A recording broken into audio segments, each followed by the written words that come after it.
Hello students, welcome to class 12th chemistry English medium. Students, our chapter 5 surface chemistry is going on. In this chapter today we are going to study about application of colloidal solution. Students, colloidal solutions को आपने अच्छी तरह से study किया है इस chapter में और colloidal solution के बारे में कंप्लीट नॉलेज हमने ले ली है और अब हम इस चैप्टर के बिल्कुल लास्ट टर्म में चल रहे हैं और ये लास्ट टॉपिक ही है एक तरह से और इस लास्ट टॉपिक में है application of colloidal solution. Colloidal solution के क्या क्या एप्लीकेशन हो सकते हैं, तो स्टार्ट करते हैं हम application of colloidal solution. Application of colloidal solution. देखो, डिफरेंट जो जोन्स होते हैं, बहुत से क्षेत्र होते हैं, उनमें कॉलोइडल सॉल्यूशन का बहुत ही यूज़ होता है। तो किन किन क्षेत्रों में इसका यूज़ कर सकते हैं ये हम यहाँ पर चेक करते हैं। तो देखो स्टूडेंट्स, फर्स्ट ऑफ ऑल देखते हैं हम कॉलोइडल सॉल्यूशन का एप्लीकेशन कॉलोइडल मेडिसिन्स में। कॉलोइडल मेडिसिन्स, देखो कॉलोइडल सॉल्यूशन का यूज़ किया जाता है स्टूडेंट्स डिफरेंट टाइप की मेडिसिन्स को फॉर्म करने में, ठीक है ना। और ये जो कॉलोइडल मेडिसिन्स होती हैं, ये कॉलोइडल मेडिसिन्स बहुत ही इफ़ेक्टिव होती हैं और इनका मेन रीज़न होता है स्टूडेंट्स आपकी जो स्मॉल इंटेस्टाइन होती है, जो फूड को एब्जॉर्ब करने का काम करती है। वहाँ वो जो स्मॉल इंटेस्टाइन होती है स्टूडेंट्स, वो कॉलोइडल पार्टिकल्स का एब्जॉर्प्शन बहुत ही अच्छी तरह से कर सकती है।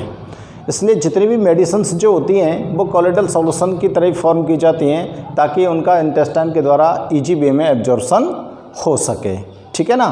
तो ये हम थोड़ा सा यहाँ पर नोट करते हैं। तो देखो, the colloidal medicines are quite effective. The colloidal medicines are quite effective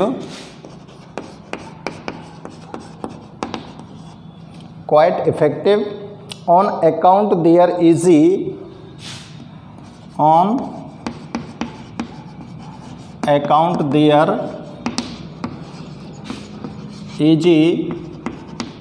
assimilation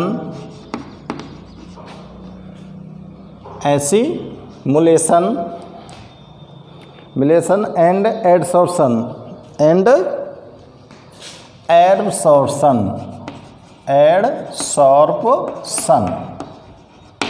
ठीक है। ये जो कॉलोइडल मॉलिक्यूल मेडिसिन्स होती हैं ये आसानी से आपकी जो स्मॉल इंटेस्टाइन होती है उसके द्वारा एसिमुलेशन और एडसॉर्प्शन उनका हो जाता है। एसिमुलेशन मीन्स होता है स्टूडेंट्स स्वांगीकरण। ये एक प्रोसेस होती है जिसके द्वारा स्मॉल इंटेस्टाइन आपके फूड को एब्जॉर्ब करती है, ठीक है ना। तो जब फूड को एब्जॉर्ब करती है उनके साथ ही मेडिसिन्स भी एब्जॉर्ब हो जाती है, क्योंकि कॉलोइडल पार्टिकल्स को बहुत अच्छी तरह से इफेक्टिव तरीके से आपकी जो इंटेस्टाइन होती है वो एब्जॉर्ब करती हैं। अब देख लिए, इसके लिए हम एग्जाम्पल्स चेक करते हैं, ठीक है ना। कौन सी मेडिसिन है, मैं यहाँ पर एक दो मेडिसिन्स का नाम लिखता हूँ स्टूडेंट्स आपके लिए। आर्जीरोल एंड प्रोटोर्जिरोल। देखो, आर्जीरोल एंड प्रोटोर्जिरोल, ये दो मेडिसिन्स है स्टूडेंट्स। और इन मेडिसिन्स का आपकी जो इंटेस्टाइन होती है उसके द्वारा क्या किया जाता है,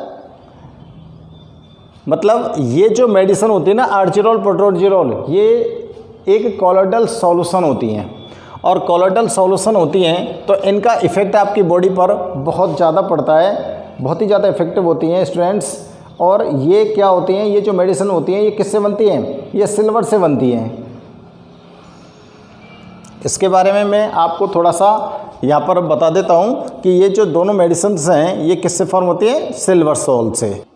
और इनका यूज किया जाता है आईलिड की ट्रीटमेंट में। जो आपके आईलिड्स होते हैं ना उनके ट्रीटमेंट में दोनों मेडिसिन्स का यूज़ किया जाता है, ठीक है ना। देखो, the protective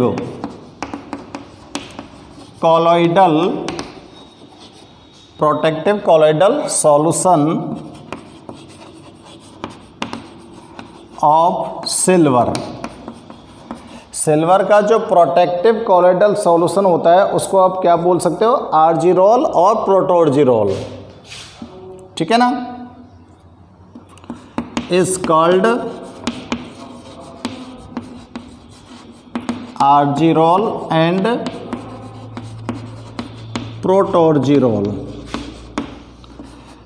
it is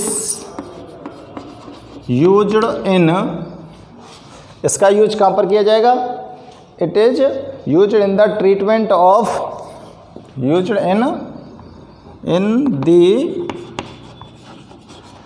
treatment of eyelids. आँखों की जो पलकें होती हैं ना, उनके अंदर कोई प्रॉब्लम होती है तो वहाँ पर इनका यूज़ किया जाता था। अब देखो, दूसरी कोई मेडिसिन है, उसका जो कॉलोइडल सॉल्यूशन है वो किस में यूज़ किया जाता है, ठीक है ना। अब देखो, कुछ मेटल्स हैं और उन मेटल्स के जो कॉलोइडल सॉल्यूशन है स्टूडेंट्स, उन मेटल्स के कॉलोइडल सॉल्यूशन का हम यूज़ करते हैं हेल्थ टॉनिक बनाने में। जैसे गोल्ड है, मैग्नीशियम है, आयरन है, सिल्वर है, कॉपर है, इन सब का यूज़ कहाँ पर किया जाता है, जो भी हेल्थ टॉनिक बनते हैं ना उनमें इनका यूज़ किया जाता है। तो नोट कर सकते हैं हम, colloidal gold magnesium, colloidal gold symbol लिख दूँ, magnesium, iron, calcium, copper, calcium and copper are used to form health tonic. इनका यूज़ कहाँ पर किया जाता है, हेल्थ टॉनिक बनाने में, ठीक है ना। अब देखो, सल्फर का भी एक कॉलोइडल सॉल्यूशन होता है, sulphur colloids is used as insecticide,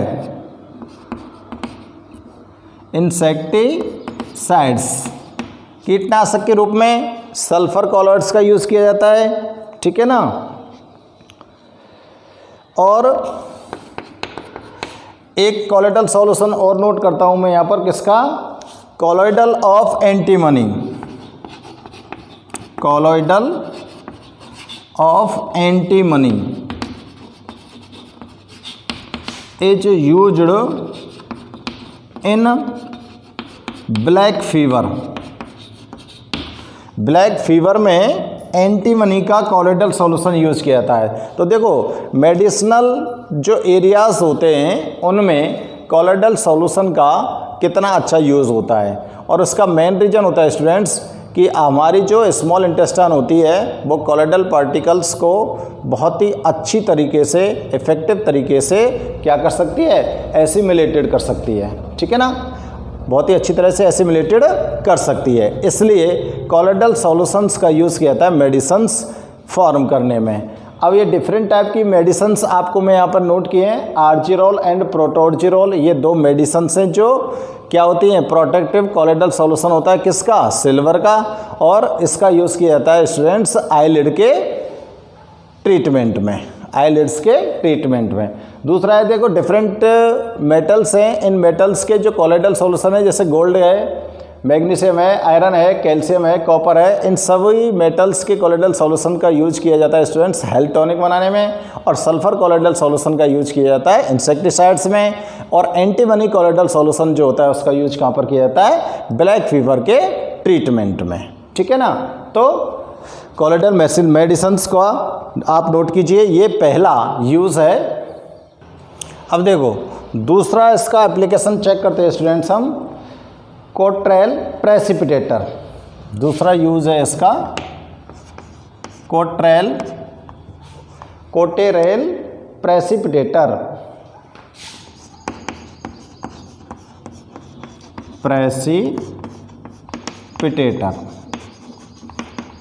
ये क्या होता है कोट्राइल प्रेसिपिटेटर, इसको थोड़ा सा आप समझ लो। देखो कोट्राइल प्रेसिपिटेटर जो होता है स्टूडेंट्स, इसका काम होता है कि जितने भी इंडस्ट्रीज़ हैं या फैक्ट्रीज़ हैं, जैसे आपके ब्रिक्स की फैक्ट्री होती है, ईंट भट्टा, वहाँ पर क्या होता है स्टूडेंट्स कि बहुत मच अमाउंट में क्या रिलीज किया जाता है, रिलीज्ड स्मोक। क्या रिलीज की जाती है, स्मोक रिलीज की जाती है। और ये स्मोक जो होती है आपके एटमॉस्फेयर का पॉल्यूशन करती है।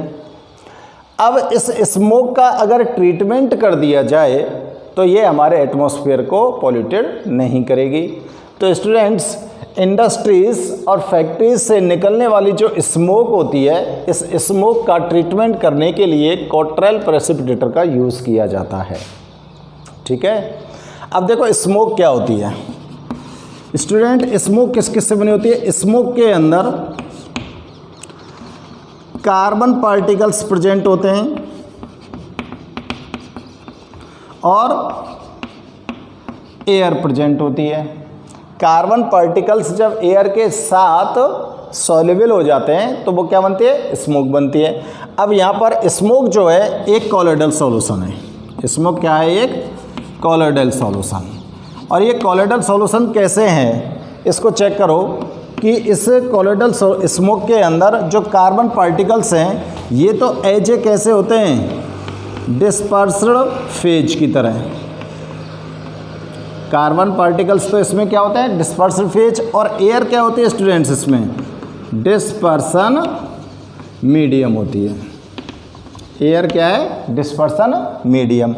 अब डिस्पर्स फेज और डिस्पर्सन मीडियम दोनों प्रेजेंट हैं, तो ये दोनों जब आपस में मिक्सड होते हैं तो स्मोक फॉर्म होता है। इसलिए हम कह सकते हैं smoke is A colloidal solution. और स्टूडेंट्स, स्मोक जो होता है वो कैसा कॉलोइडल सॉल्यूशन होता है? नेगेटिव कॉलोइडल सॉल्यूशन होता है। कैसा कॉलोइडल सॉल्यूशन है ये? Negative colloidal solution. तो नेगेटिव कॉलोइडल सॉल्यूशन होता है तो ये जो कोट्राइल प्रेसिपिटेटर होता है ये किस प्रकार का होता है? देखो, जैसे कोई चिमनी है और उस चिमनी से जो स्मोक निकलती है स्टूडेंट्स, उसको इस कोट्राइल प्रेसिपिटेटर के अंदर ले लिया जाता है। ये इस तरह का एक एपरेटस होता है, इसके अंदर चिमनी से यहाँ से स्मोक चली जाएगी। ठीक है, और यहाँ से ये स्मोक इसमें से रिलीज होगी।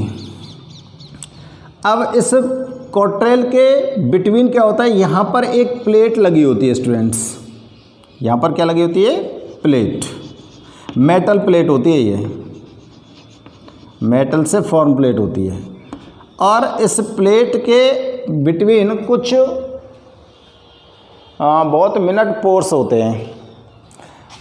इस प्लेट को क्या करते हैं स्टूडेंट्स? पॉजिटिव इलेक्ट्रोड से कनेक्ट कर देते हैं। क्या कर देते हैं? पॉजिटिव इलेक्ट्रोड से कनेक्ट कर देते हैं। जब इसके अंदर हम इलेक्ट्रिक पास करते हैं तो ये पूरा पॉजिटिव इलेक्ट्रोड बन जाएगा प्लेट। अब आप इसके अंदर स्मोक को पास कर रहे हो। स्मोक एक कैसा है? Negative colloidal solution. और नेगेटिव कॉलोइडल सॉल्यूशन किसकी वजह से? कार्बन पार्टिकल्स की वजह से।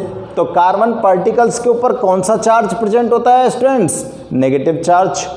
तो यहाँ पर क्या होता है कि जो कार्बन के नेगेटिव डिस्पर्स्ड फेज के जो पार्टिकल्स हैं, डिस्पर्स्ड फेज के जो नेगेटिव पार्टिकल्स हैं स्टूडेंट, वो इस पॉजिटिव इलेक्ट्रोड पर आकर एक्यूमुलेट होते हैं।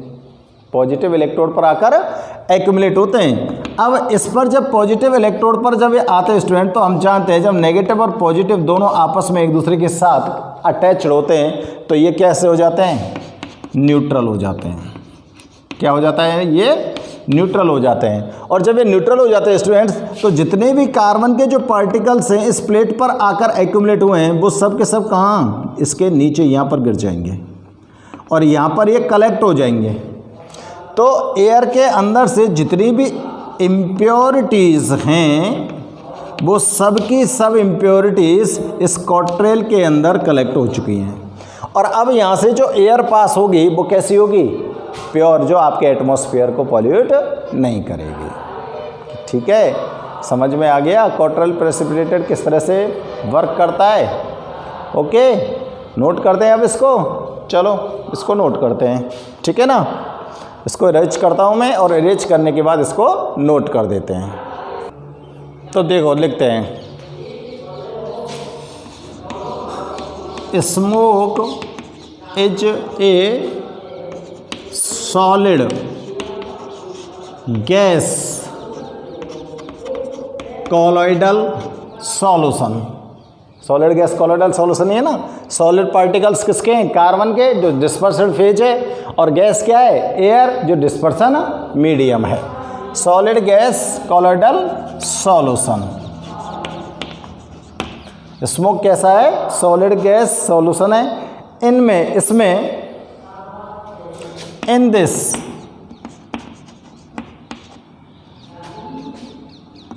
dispersed phase is solid carbon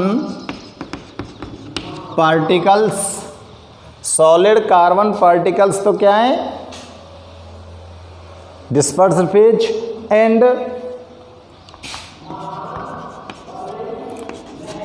dispersion medium is air. समझ आ रही है ना? कौन तो डिस्पर्सन मीडियम है और कौन डिस्पर्स्ड फेज है। ठीक है, आगे चेक करते हैं।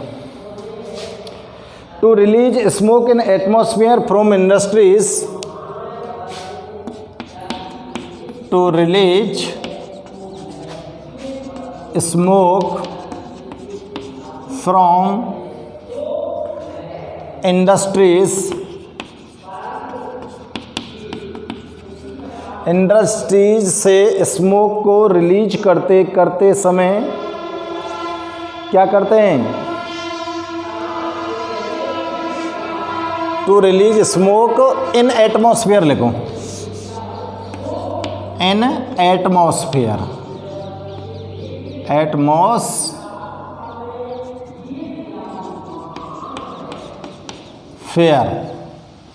From industries.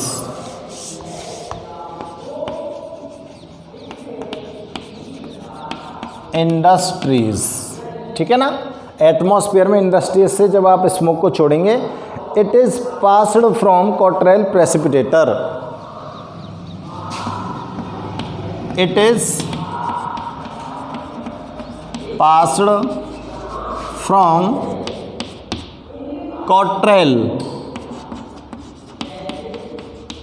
Precipitator.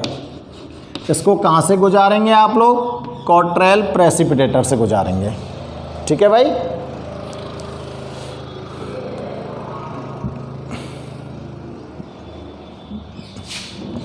A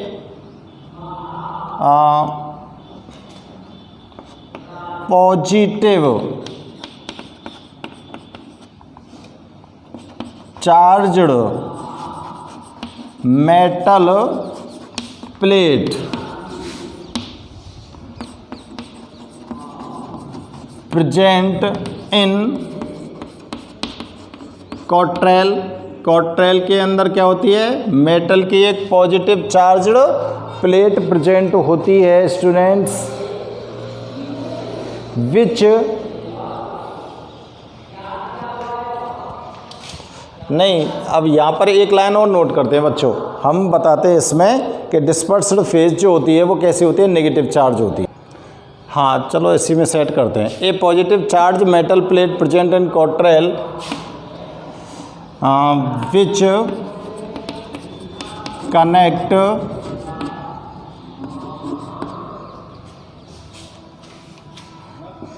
with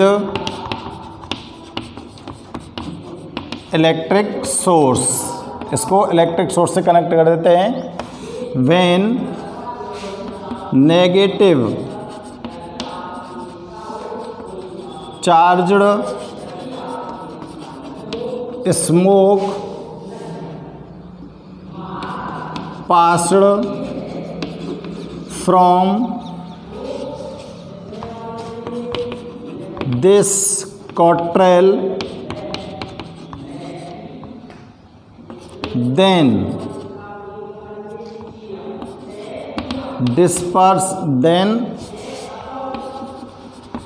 carbon particles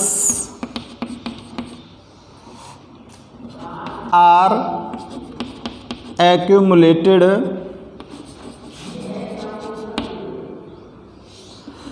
at opposite charge plate and neutral, और ये क्या हो जाते हैं, न्यूट्रल हो जाते हैं, ठीक है ना। और जब इनका न्यूट्रलाइजेशन हो जाता है तो क्या होता है स्टूडेंट्स, ये प्रेसिपिटेटेड हो जाएंगे, गेट प्रेसिपिटेटेड एंड, चलो कॉमा लगा के लिख दो, get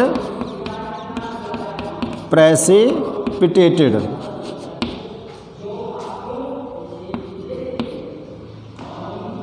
in below part of cocktail.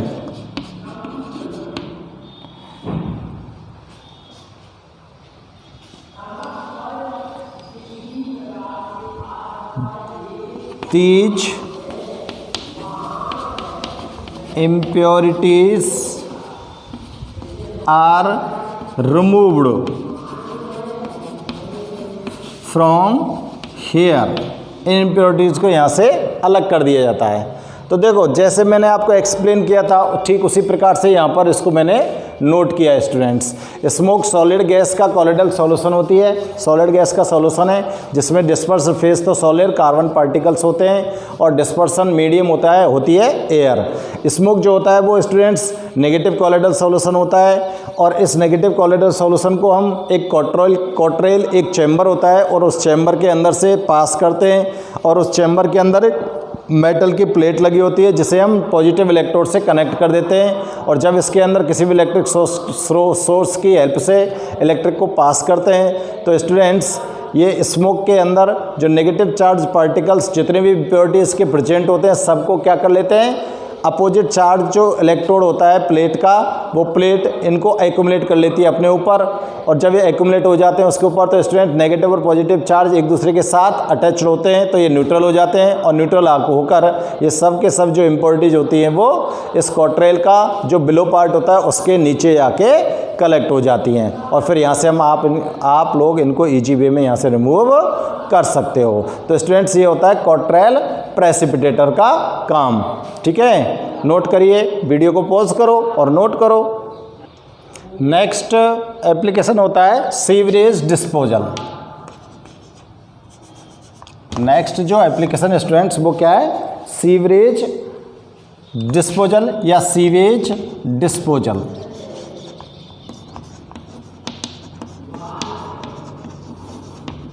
बड़ी बड़े जो शहर होते हैं, जो सिटीज़ होती हैं, उनके अंदर से सीवरेज लाइन आती है स्टूडेंट, और उन सीवरेज लाइन जो आती हैं उन सभी सीवरेज लाइंस को शहर से बाहर एक प्लांट लगाया जाता है और उस प्लांट तक पहुंचाया जाता है। वहाँ पर जब वो सीवरेज पहुंचते हैं तो वो सीवेज का वहाँ पर क्या ट्रीटमेंट किया जाता है। जब वहाँ पर उसका ट्रीटमेंट हो जाता है तो उसके अंदर से जितनी भी इम्प्योरिटीज़ होती हैं उन सारी इम्प्योरिटीज़ को रिमूव करके जो वहाँ से जो वाटर रिमेंस होता है उस वाटर का अगेन यूज किया जाता है। उस वाटर को आप यूज कर सकते हो अगेन इंडस्ट्रीज़ में एंड एग्रीकल्चर लैंड्स के लिए, ठीक है ना। तो देखो सीवरेज का डिस्पोजल किस प्रकार से किया जाता है स्टूडेंट्स। सीवरेज के अंदर जितने भी इम्प्योरिटीज़ प्रेजेंट होती हैं, जितने भी इम्प्योरिटीज़ के पार्टिकल प्रेजेंट होते हैं उन सब के ऊपर एक नेगेटिव, उनके सब के ऊपर कौन सा चार्ज होता है, नेगेटिव चार्ज होता है। यानी कि इम्प्योरिटीज़ मोस्टली कैसी होती हैं, नेगेटिव चार्ज होती हैं। नेगेटिव चार्ज इम्प्योरिटीज़ जो होती हैं इट मीन्स हम कह सकते हैं कि यहाँ पर जो इम्प्योर वाटर है वो नेगेटिव चार्ज है, ठीक है ना, नेगेटिव चार्ज कॉलोइडल सॉल्यूशन है। तो इसके अंदर स्टूडेंट्स जो डिस्पर्स्ड फेज है वो तो इम्प्योरिटीज़ हैं और मीडियम जो है वो वाटर होता है। तो ये जो इम्प्योर वाटर है इसके अंदर जो इतनी भी इम्प्योरिटीज़ मिक्सड हैं, डर्ट्स जो मिक्सड हैं वो डिस्पर्स फेज की तरह हैं। तो डिस्पर्स्ड फेज क्या हो गई, नेगेटिव चार्ज हो गई, और मीडियम क्या है यहाँ पर, वाटर होता है। इस सीवरेज वाटर को स्टूडेंट्स ऐसे एक चैम्बर से पास किया जाता है कि जहाँ पर इसका इलेक्ट्रोफोरेसिस किया जा सके। क्या किया जा सके, इलेक्ट्रोफोरेसिस किया जा सके।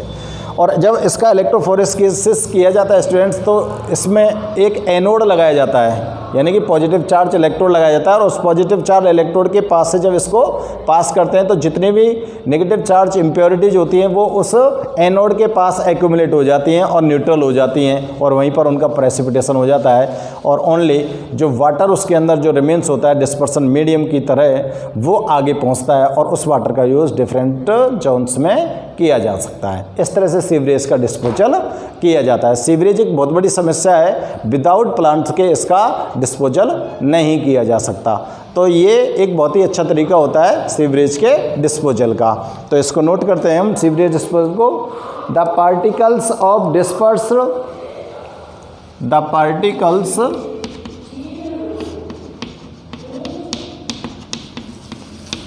ऑफ डिस्पर्स्ड डर्ट लिख दूं मैं, डर्ट या इम्प्योरिटीज कुछ भी लिख दो, dispersed dirt,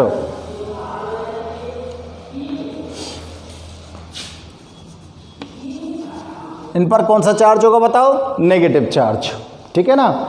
in water, in water are negatively charged, are negatively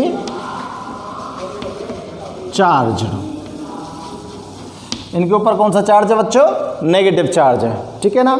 अब क्या करते हैं, and can be separated by, और इनका सेपरेशन किसके द्वारा कर सकते हैं, and can be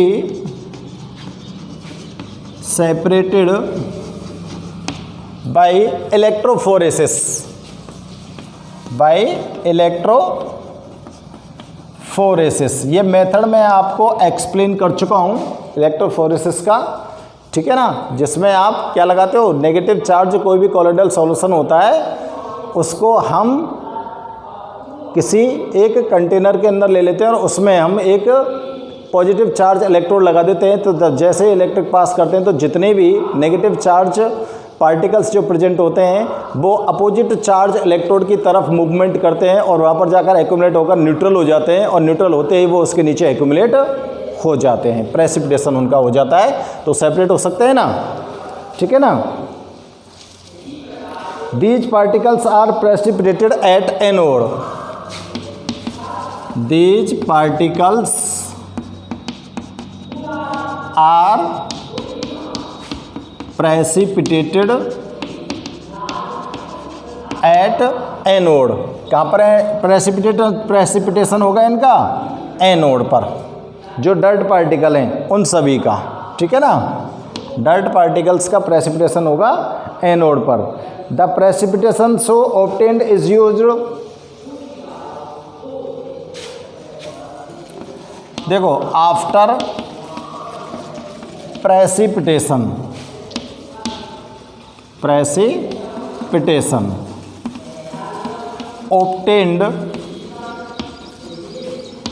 water is used, precipitation के बाद जो वाटर आपको यहाँ पर ऑब्टेन होने वाला है उसका यूज़ अभी मैंने आपको बताया था, used in the form of fertiliser, in the form of fertiliser, एक अच्छी फर्टिलाइजर के रूप में कहाँ पर करेंगे बताओ, इन इरिगेशन, इन एग्रीकल्चर लिख दो, चलो।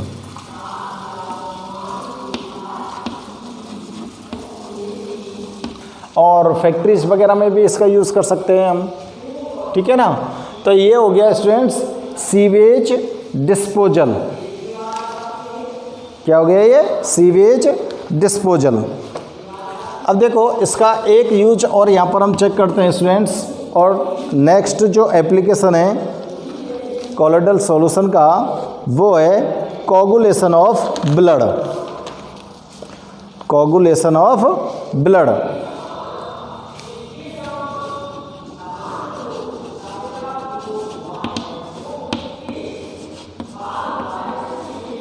ब्लड का कोगुलेशन कैसे होता है?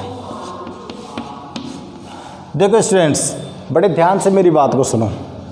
आपका जो ब्लड होता है वो ग्लोबिन प्रोटीन का कॉलोइडल सॉल्यूशन होता है, ठीक है ना। ग्लोबिन प्रोटीन का ये नेगेटिव कॉलोइडल सॉल्यूशन होता है ब्लड।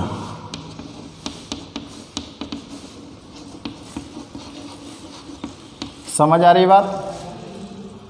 समझ आ रही है ना। हमारा जो ब्लड होता है वो ग्लोबिन प्रोटीन का नेगेटिव चार्ज्ड कॉलोइडल सॉल्यूशन होता है। जब आपकी बॉडी पर कहीं भी कोई कट लग जाता है, ठीक है, तो वहाँ से ब्लड रिलीज होता है। और जब वहाँ से ब्लड रिलीज होता है तो स्टूडेंट्स अगर उस जगह पर हम थोड़ी सा एलम रगड़ दें, अगर वहाँ पर एलम को रब कर दिया जाए, एलम यानी फिटकरी को रब कर दिया जाए, रगड़ दिया जाए, तो उस ब्लड का कोगुलेशन हो जाता है, यानी कि ब्लड का फ्लोइंग स्टॉप हो जाता है। Blood following is stopped. क्यों? क्योंकि स्टूडेंट्स जो एलम होती है, एलम के अंदर एल्यूमिनियम आयन प्रेजेंट होते हैं। कौन सा आयन प्रेजेंट है? Aluminium ion. और ये जो एल्यूमिनियम आयन जो होते हैं स्टूडेंट्स, ये नेगेटिव चार्ज जो कॉलोइडल सॉल्यूशन की जो फेज के पार्टिकल्स हैं, उन सभी पार्टिकल्स को क्या कर देंगे? न्यूट्रल कर देंगे ना। और जब इन सभी पार्टिकल्स को ये न्यूट्रल कर देंगे तो फिर ये न्यूट्रल होकर क्या होगा? इनका प्रेसिपिटेशन होगा उसी जगह पर। और जब प्रेसिपिटेशन होगा स्टूडेंट्स तो उसी जगह पर सारे के सारे पार्टिकल्स गिर जाएंगे। और सभी पार्टिकल्स वहीं पर गिर जाएंगे तो उनका स्लोली क्या हो जाएगा? कोगुलेशन हो जाएगा और आपका ब्लड फ्लोइंग रुक जाएगा, ठीक है ना। तो ब्लड के फ्लोइंग को यानी कि ब्लड के कोगुलेशन के लिए किस चीज़ का यूज किया है हमने? एलम का। ये ध्यान रखना है हमको। एलम का यूज किसके लिए करते हैं? ब्लड कोगुलेशन के लिए, ठीक है ना। तो इसको नोट करते हैं।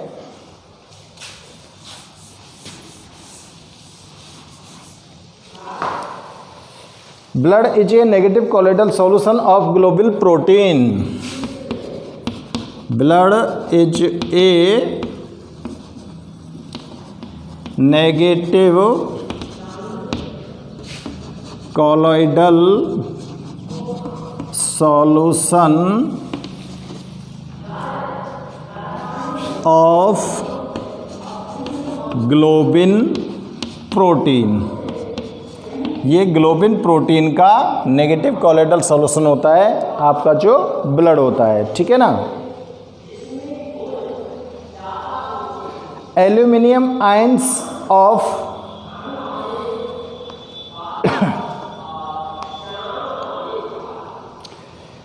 Aluminium ions of alum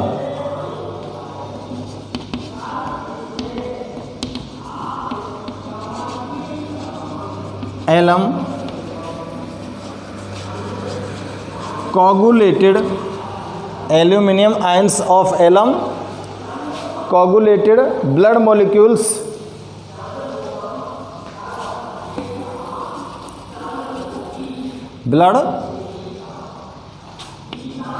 molecules by which flowing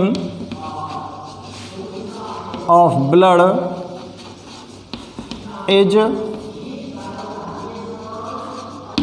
stopped, जिसके द्वारा रक्त का बहना रुक जाता है, ठीक है। तो स्टूडेंट्स एक चीज़ और आपको बता देता हूँ मैं, यहाँ पर ये एप्लीकेशन चल रहे हैं कॉलोइडल सॉल्यूशन के, जिसमें आपने सीवेज का डिस्पोजल देखा, कोगुलेशन ऑफ ब्लड देखा।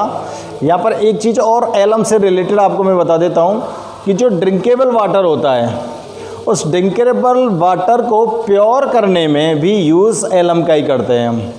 क्यों करते हैं, कैसे कर सकते हैं स्टूडेंट्स?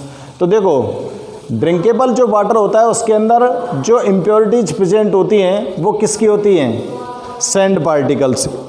सैंड पार्टिकल्स उसके अंदर प्रेजेंट होते हैं और ये सैंड पार्टिकल्स जो होते हैं स्टूडेंट्स, इनके ऊपर नेगेटिव चार्ज होता है। यानी कि सैंड पार्टिकल्स से जो फॉर्म यहाँ पर कोलोइडल सॉल्यूशन हो रहा है वो नेगेटिव चार्ज कोलोइडल सॉल्यूशन होगा, ठीक है ना, जिसका डिस्पर्सन फेज तो सैंड पार्टिकल्स होंगे और डिस्पर्सन मीडियम वाटर होगा।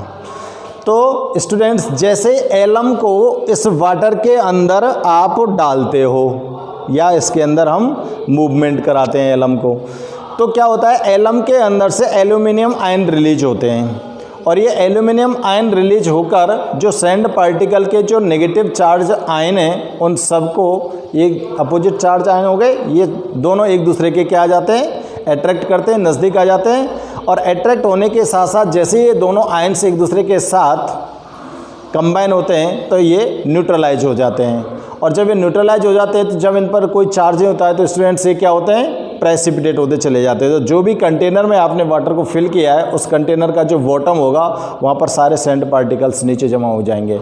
आप घर पर ये एक्सपेरिमेंट करके दे सकते हैं। आपके कोई भी एक कंटेनर के अंदर वाटर लीजिए और उस वाटर के अंदर एलम के पीस को मूवमेंट कराइए, तो जितने भी सैंड पार्टिकल्स होंगे, जितनी भी इम्प्योरिटीज़ होंगी, वो सारी की सारी इम्प्योरिटीज़ वाटर के अंदर नीचे प्रेसिपिटेट हो जाएंगी।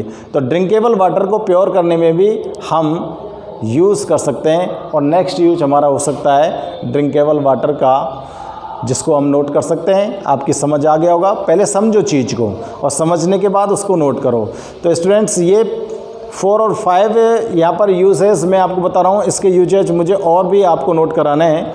चलो उसका एक और नेक्स्ट वीडियो में बना दूंगा। तो आज के इस वीडियो में बस इतने यूजेस को हम यहाँ पर नोट करने वाले हैं। नेक्स्ट वीडियो में इसके सारे यूजेस हम एक्सप्लेन कर देंगे। तो स्टूडेंट्स, मैं फिर से कह रहा हूँ आपको कि हमारा लास्ट टॉपिक है कोलोइडल सॉल्यूशन के जो एप्लीकेशन है इस चैप्टर का, और इसके बाद हम चैप्टर के बुक के क्वेश्चनों को चेक करेंगे। Okay students.